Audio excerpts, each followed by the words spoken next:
What's up, everybody? It's the Greek Goliath, Nick Chapralis. I got a bunch of questions yesterday, mostly last night.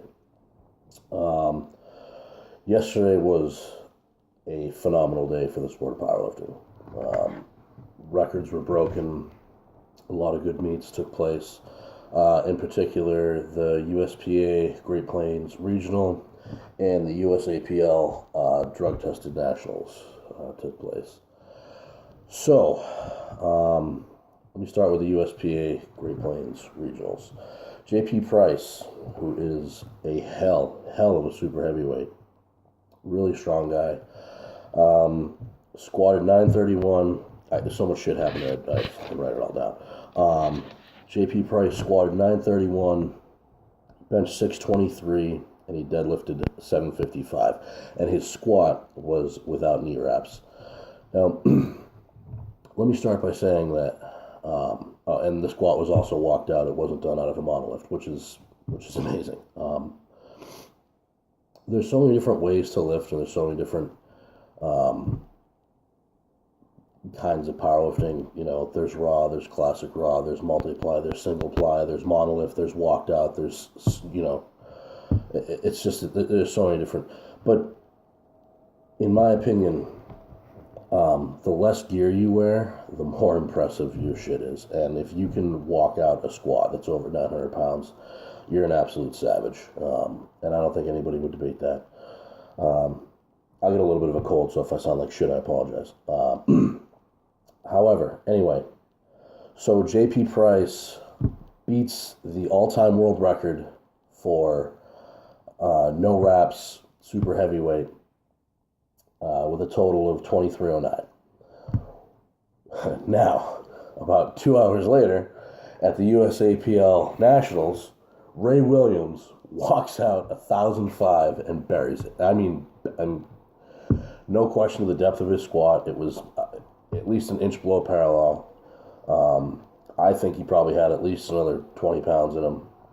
Then he benches in the mid-fives and pulls 844 for almost a 2,400 pound total and crushes JP's total that he just put up. Ray Williams is an animal. He's one of the most talented powerlifters out there right now, if not the most. And he's able to hang with guys like Milanichev, and he's able to hang with guys like Lillibridge.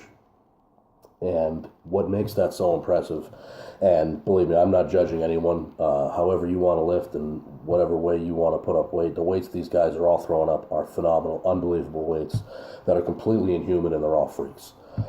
However, the way that Ray does it, Ray competes in all drug-tested federations. Ray does not wear knee wraps. And in my opinion, based solely upon like a safety issue, like,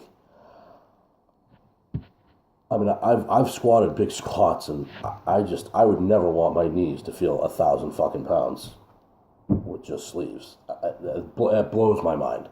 Blows my mind that he can do that, and all the better to him. So I think Ray right now is he's in a class of his own among lifters that are around right now.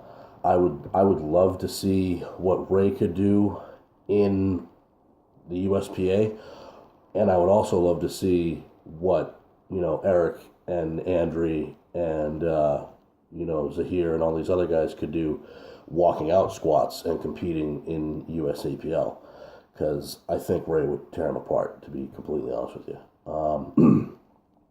So now, one other question that I got was, does this make Ray Williams the greatest of all time? Which, like I just said, there's so many different ways to lift, and there's so many different styles, techniques, and yada, yada, yada. To say any one individual is the greatest of all time, it's really tough.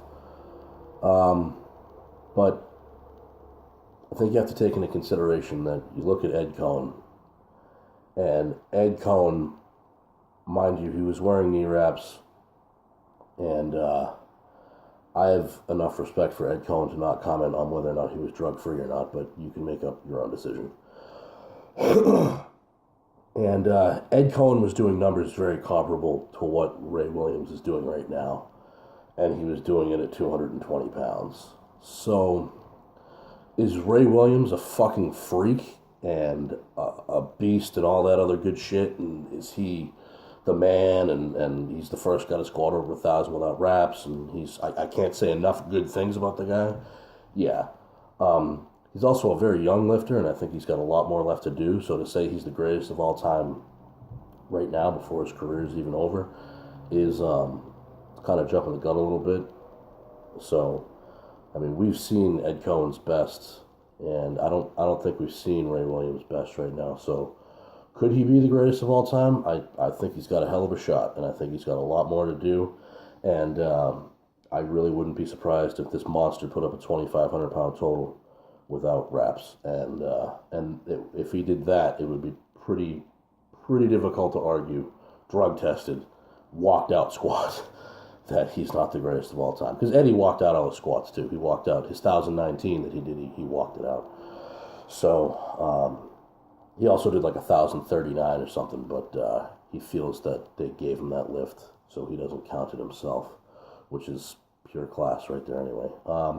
So for right now, I'm still going to go with Ed Cohen as the greatest of all time, but Ray Williams is well on his way.